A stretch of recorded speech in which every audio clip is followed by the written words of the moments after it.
Ang ganito.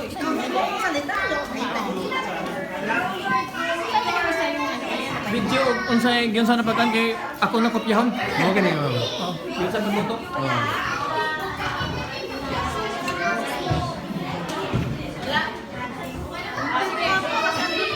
Ano ba salog sa Bisaya, Tagalog kayo ipuyo mo. Sige po, ipapaliwanag po ng Kailit kung paano nila ginawa yung dish na ulo-ulo. Palakpakan po natin yung Kailit, mga kapatid.